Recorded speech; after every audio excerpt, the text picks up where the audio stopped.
Рахмат, кийинки сөз Мандыбаров Адахан Кемсанбаевичке берилет. Бүтін Кыргызстан Мадумаров. Туура айттыңар, Конституцияны бекем кармашыбыз керек деп. Конституциянын биринчи бетинде жазылып турат. Ата бабабыздын наркын, салтын сактап, Айкөл Манастын осуяттарына таянып дейт. Бизде эмне ата бабаларыбыздын наркы менен салтында кумар оюну бар беле? Ата бабаларыбыз кумардан пайда тапкыла деп айтты беле? Кумардын түбү чыр деп айтып келет кыргыз илгертен баштап. Кумардын түбү чыр деп. Мына биздин ата бабаларыбыздын наркы салты ушундай болгон. Акылбек мырза кайра айтып атасыз, Таиландда, Филиппинде, Баланчыда 400 миллиондон пайда табат экен деп. Ошол пайда таап аткан мамлекеттерди жараткан тарабынан жазалап миллиарддаган долларга чыгашага келтирип атат. Суу басып атат. Жер титиреп жок кылып атат баарын. Ошондой болгон арамдык бар жерде эч качан береке болбойт. Алардын тапкан акчасын эсептебеңиз. Алардын жаратылыштан тарткан чыгашасын эсептеп көрүңүз. 320 миллион ковид калдык деп атасыңар. Ал ковид калганыңарды кыргыз элинин көргөн жок. Кошуна турган Өзбекстан 10 миллион доллар алды дагы, ЭВЛ чыгара турган завод чыгарып койду. Аны 20-40 эсе актады бир жылдын ичинде. Силердин алган акчаңардын дайын өзүңөр да билбейсиңер. Сиз айтып атасыз, азыр деле казино ойноп атат. Демек силер алсызсыңар. Силерде мыйзам иштебейт. Кыргызстанда казиного уруксат жок. Ушул өкмөт башчымын деп отурган киши айтып атат, казино ансыз деле ойноп атат дейт. Тыйбайсыңар ойноп атса. Экинчиден, ар бир кесилишкен көчөлөрдү караңыз. МЭФ, Баланчы, Гидрант, Мидрант деп жазган рекламалардын наркотиктер ачыктан ачык сатылып атат. Муну карабайсыңарбы? Айтасыз, бир да кыргыз кирбейт ал жерге деп. Бир да диплом сатылбайт деп турат Кыргызстан.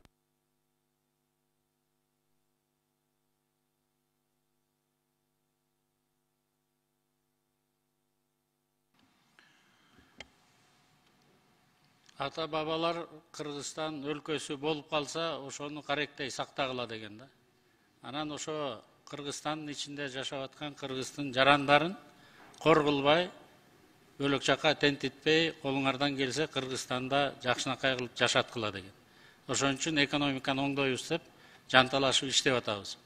Мен да сизде 10 жыл ушул жерде парламентте отурдум. Мен кетип баратканда 280 миллиард сомду бекитип туруп кеткенбиз. Мына май айы өткөн жылы. Ушул жылдын ичинде мына 120 миллиард сом кошуп, быйыл 403 миллиард деп атабыз. Жакында буюрса сентябрда алып келебиз, 413 миллиардга чыгарабыз деген доходубузду, расходубузду өзүбүздүн расчетторубуз бар. Муну Садыр Нуркожоевич өзү өлкөнү жетектеп туруп, өкмөттү жетектеген үчүн, тез чечимдерди кабыл алган үчүн болуп атат. Жанагы сиз айтып аткан алсыз дегенге мен толугу менен кошула албайм. Колдон келген аракеттин баарын жасап атабыз. Азайтууга, ошону жок кылууга, бирок таптакыраларды жеңип алабыз деп, же болсо жеңдик деп мен азыр айта албайм. Андай жат көрүнүштөр бар. Ал эми Алла Таалам жаратылышта жараткан өзү билет эми. Кимди кандай кылып жазалайт, кайсы өлкөгө кандай эмнени берет, ал жерге кийлигишпей эле койсок деген өтүнүч бар эле да. Рахмат.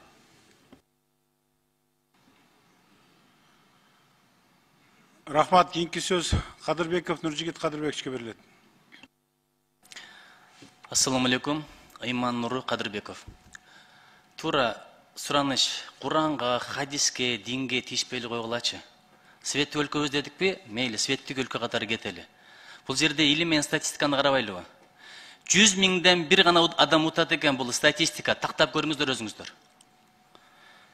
Ойногондордун 3-төн 1-и берилип кеткендер, аялдар болот экен, лудомания деген оору жайылат экен.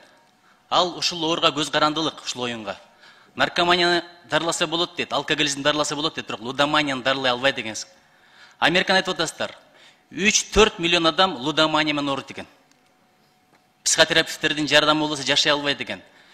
5-8 миллион адам ошондой акыбалга жакындап калыптыр. 30%га жакын үй бүлөлөр ажырашат экен. 80%га жакыны өздөрүн өлтүрүү боюнча ойлонот экен. 60%ы эптеп акча табам деп башка мыйзамбуздарга барат экен. Буларга эмне дейсиздер? Балким статистикаңыз сиздики туура болсо керек, мен информацияны каяктан алганыңызды билбейм да, источникти. Бирок бүт дүйнө жүзүндө игровой автоматтар 75%-ын утат, 25%-ын уттурат. Казинолордо 75%-дан 80%-га чейин өзү утуп алат, 20%-ын ошол жака келген кишилерге беришке милдеттүү. Ал игровой автоматтардын же болбосо казинонун жазылбаган өзүнүн принциптери бар. Эгерде кишилер утуп албаса, ал аяка бармак эмес да. Бул биринчиси. Экинчиси, биз Кыргызстандын жарандары кирбейт деп атабыз. Сиз азыр Кыргызстандын жарандарынын баарын кыргыз өкмөтү казиного баргыла деп аткандай эле сүйлөп атасыз да. Андай эмес. Андай эмес да, урматтуу коллегалар. Катыштын акчасын алып, саясатка салып, шайлоого катышып, анан ошону процентке берип, ошонткендерден Кудай сактасын да. Мына кыргыз өкмөтү түздөн түз ошолорго жардам берип атат. Казинодон биздин жарандарды, Кыргыздын жарандарын коргойлу деп. Азыр мурунку бизден кетирилген кемчиликтерди 1998 жылдан 2011 жылга чейин биздин жарандар кирип, сиз айтып аткан ооруларга жолугуп, зыянын учурап, тарткандардын баарын эске алып, биз кыргыз жарандары кирбей эле койсун деп атабыз да. Эми калган 7,5 миллиард эл бар экен бизден башка дагы, алардын баарын ойлоно албайт экен кыргыз өкмөтү. Ким акчасы болсо келип ойносун деп атабыз.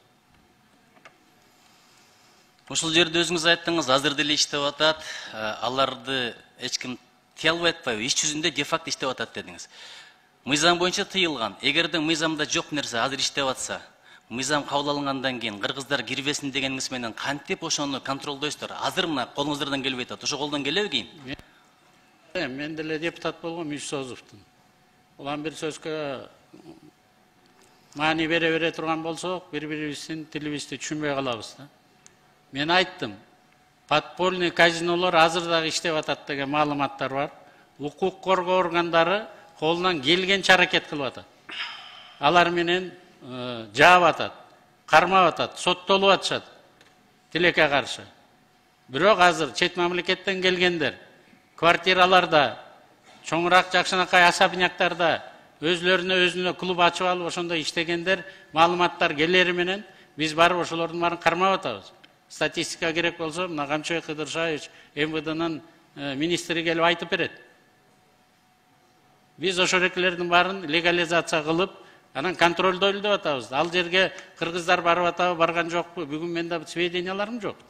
Бирок барып атканы толук болушу мүмкүн.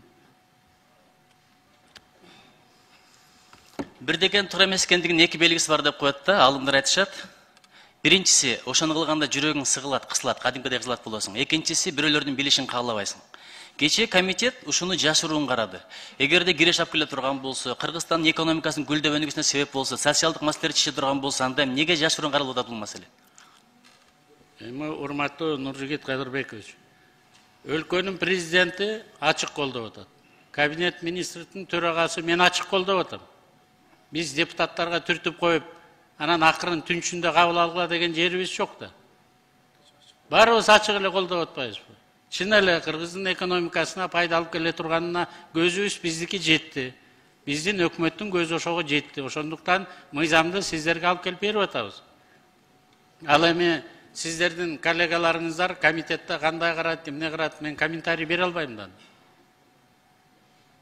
Ал комитеттин өзүнүн иши, депутаттардын иши. Бирөө айткан экен, мен жакшы эле такыба адам болоюн, бирок аял затын жакшы көрөм, кыянаттык кыла берейин дегенде, адам затын даанышман айткан экен. Кызың ошондой мамиле болушун каалайсыңбы? Апаң ошондой мамиле болушун каалайсыңбы? Эжеңе бирөө кыянаттык кылышты каалайсыңбы деп. Ушул эле суроону берейин. Банкрот болушун, камалышын, үй бүлөсү бузушун каалайт белеңиздер жакындарыңыздардын. Анткени зулумдук узап кетпейт, башка келе турган нерсе. Ким чечим кабыл алса, башка базган болуп тиет. Ушуну Өкмөттүн бир да мүчөсү, өлкөнүн жетекчиси дагы, бир дагы кыргызстандык жаран ошого дуушар болбосун деп бөгөт коюп келип атпайбызбы? Сиздин астыңызга. Ким эле ошону кааласын? Балага сурак жок деп коет экен. Балаң азыр Кыргызстандан ойнобосо, эгерде ошондой тарбия бере турган болсоң, Лондонго барып деле ойнойт да. Бөлөк жерге деле барып ойноп, банкрот кылып жүрүшпөйбү азыр. Андан көрө акыл эсти тарбияны Кудайдан дагы, ошо ата-энелеринен дагы сурайлы. Ким эле өзүнүн кызын, же болбосо өзүнүн аялын, же болбосо баласын банкрот болуп, жалдырап, ушу казиного барып утулсун десин. Адам акылы эси ордунда болсо, өзүнүн үй бүлөсүнө, элине, жерине кызмат кылайын, ошол жерде тынччылык, иман болсун, ынтымак болсун деп айтат экен. Биз дагы ошондой ой менен келип атабыз.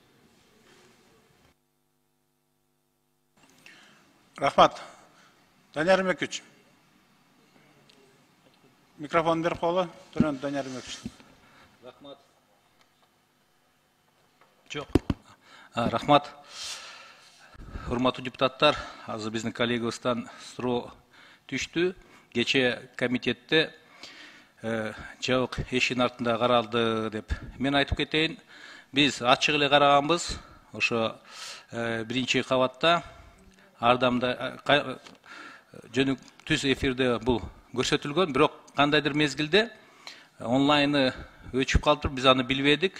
Комитет отурганыбызда Дастан Бекешев мага айтты, Данияр Эрмекович мына өчүрүп коюптур деп. Бул технический жактан болду. Микрофондор иштеген, ошол жерде кандайдыр бир пресс-службанын өкүлдөрү отурган. Ошондуктан мен узакмын, буну эч кандай жашырын каралбаган, бул ачык каралган. Просто технический жактан ошо онлайн өчүп калыптыр. Бул эми технический. Рахмат. Рахмат.